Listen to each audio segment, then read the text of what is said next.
À nous le Congo, c'est-à-dire ça, association sans but lucratif. Le Congo nous appartient. Notre patrie. Les associations Moko, tout ça, pour encadrer les jeunes. Nous avons l'objectif de lutter contre la pauvreté, violence sexuelle,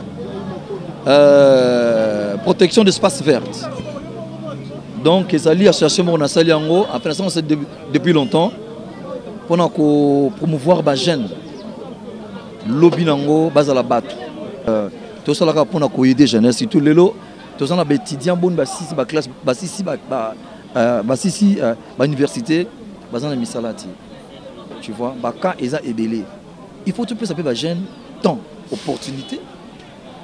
Il va comment défendre la couleur en mots.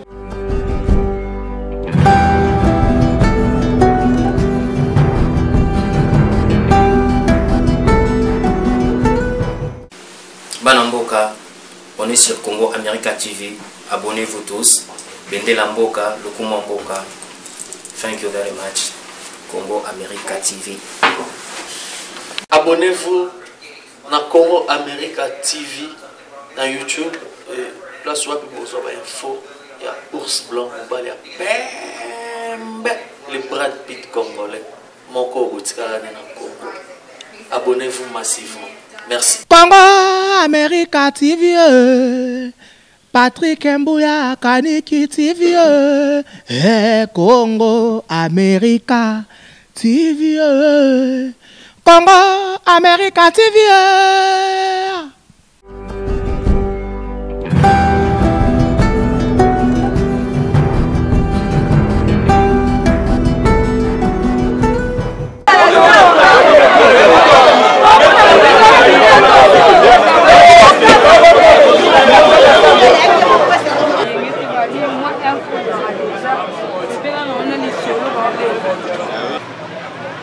Nos membres pourront donc passer ici, sur l'avenue Funa numéro 103 dans la commune de Kinshasa, pour s'informer sur la marche de leur association.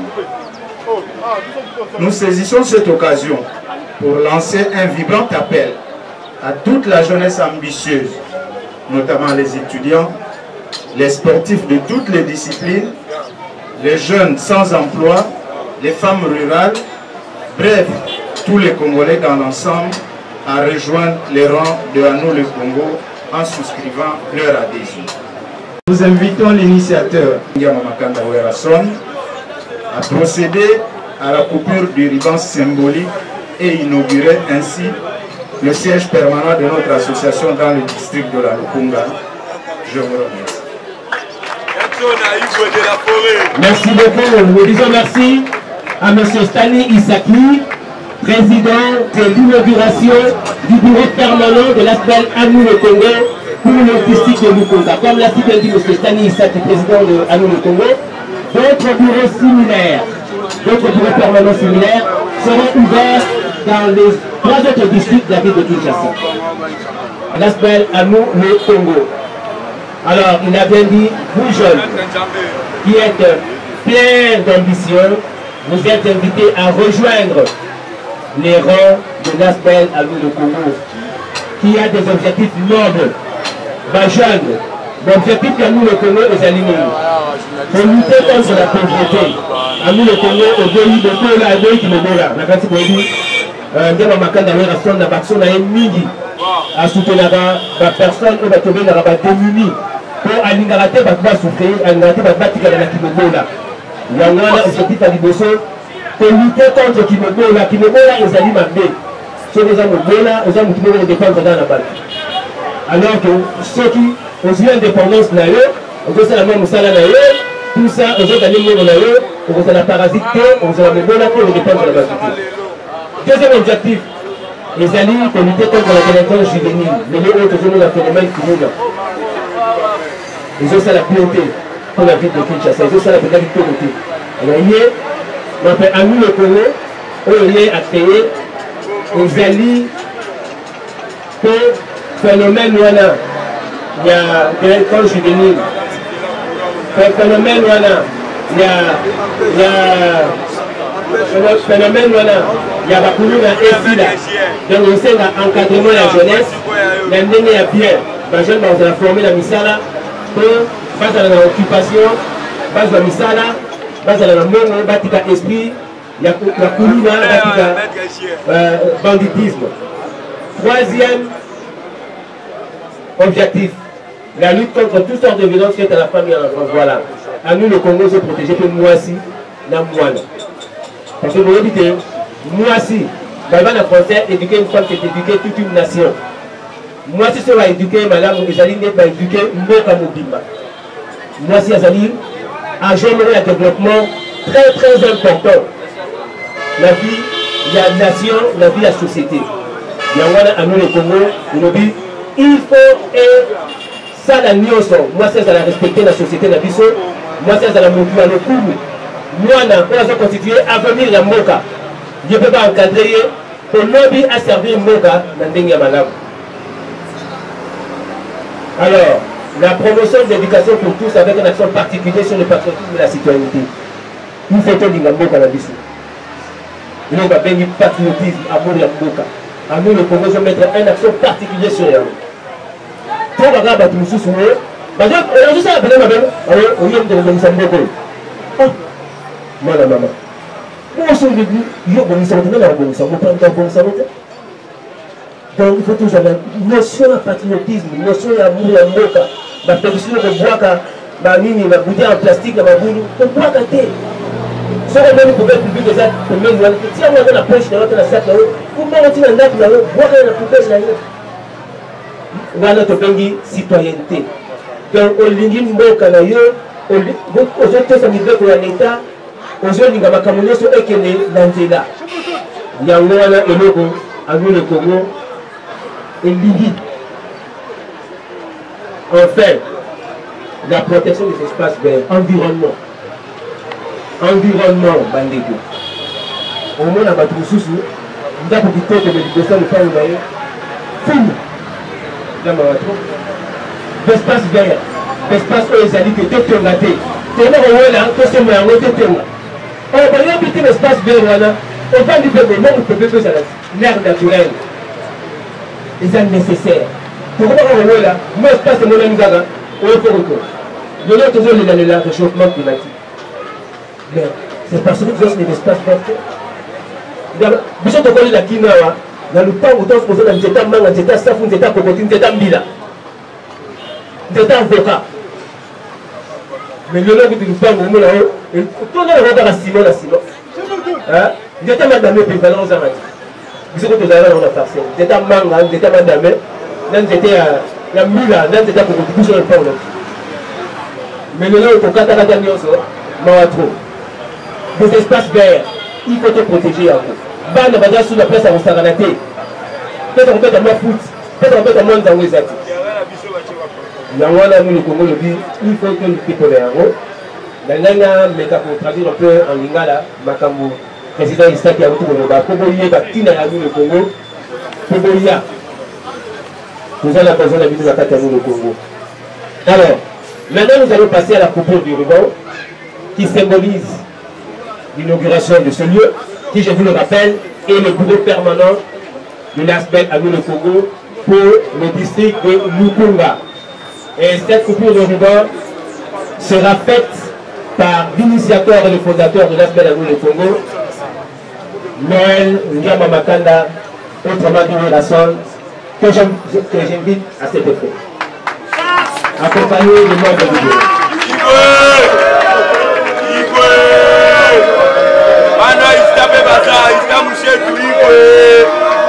Monsieur Ndiama Makanda Rasson, la porte de ciseaux est là.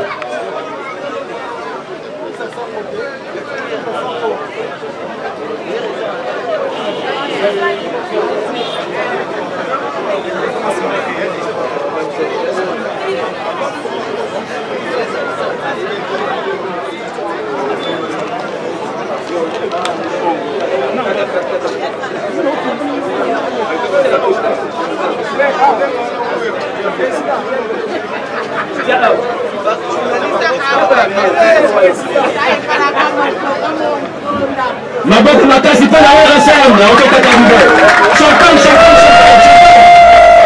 champagne. Champagne. Ouais, maboko.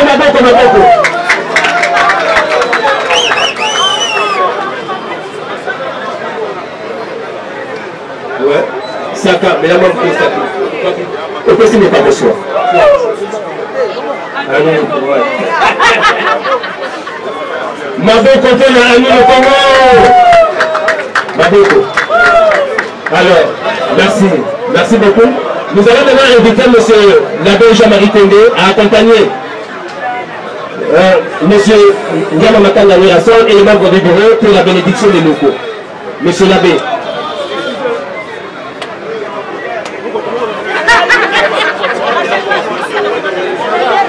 Donc, s'il vous plaît, dans nos invités. Maman de la bureau.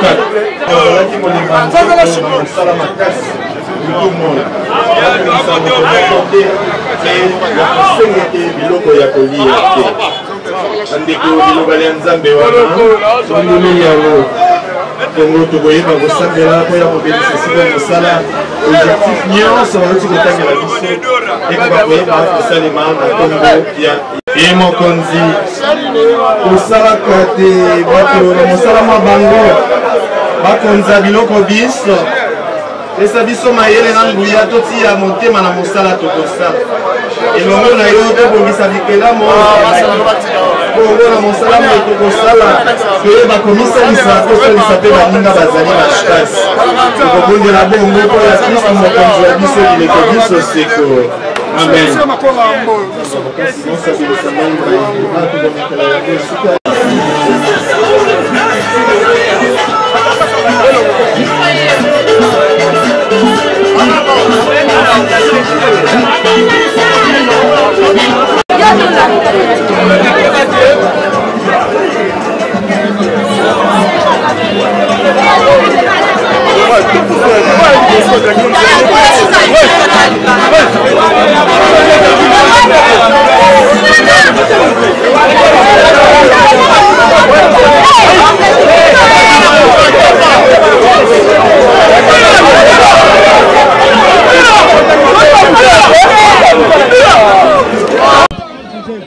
Internet, Azad.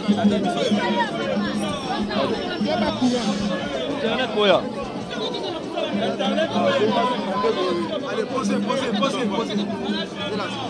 Vas-y. Non, Loba. Ok, allez-y, bon, Loba, ok. Bonjour.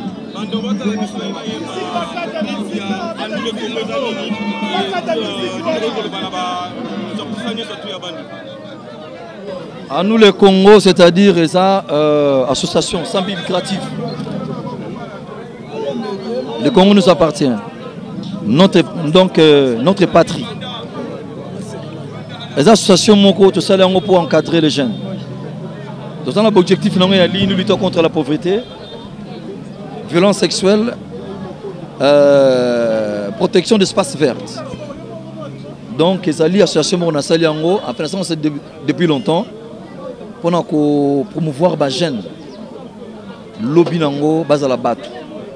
Toptoyib sabango et l'okonin bagoy kosa na vie. Association o isa politique ité. Mais le lopé tomoni association ba commune accès na ba regroupement. Tout le monde ba ONG belé pourquoi pas nous le qu'on a côté na regroupement. Na misipé ba député pe na mboka o 10 15 ba que défendre pe culture na parlement. Et ça nango péché c'est-à-dire tout ça là pour na aider jeunesse surtout lelo tout ça na ba étudiant bon ba 6 ba classe ba 6 ba université ba na misalati. Tu vois ba quand eza ebelé. Il faut tout plus appeler ba jeune temps opportunité. Ba ba pe comment ba ko défendre couleur en mboka. Et ça nango par polémique oh parce que non. Moi je suis un Congolais né grandi au Congo. Na salango par amour pour na mboka. Deuxième question.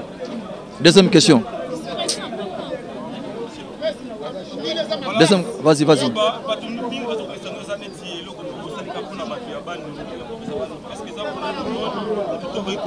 Non, bah tendance c'est pas que batabandundu. À nous le Congo, et ça pour un peuple congolais nyos. Congo, à nous les Congo, c'est quoi? À nous, c'est au pluriel, papa.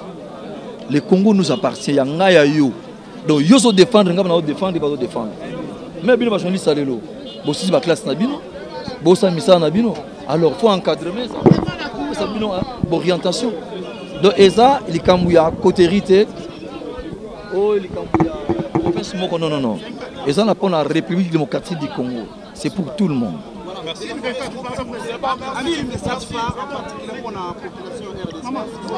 Pour la RDC, nous avons les Congolais nyonso boya ko s'adhérer à nous les Congo. Une association pour les étudiants, tout le monde boya ko s'adhérer à nous les Congo. Et Zali association sans but lucratif. Et comme une plateforme Oyo et ça qu'on encadre toutes les associations, plus de 120, même les diasporas, mais tout le monde en tout cas, vous êtes les bienvenus. Merci beaucoup.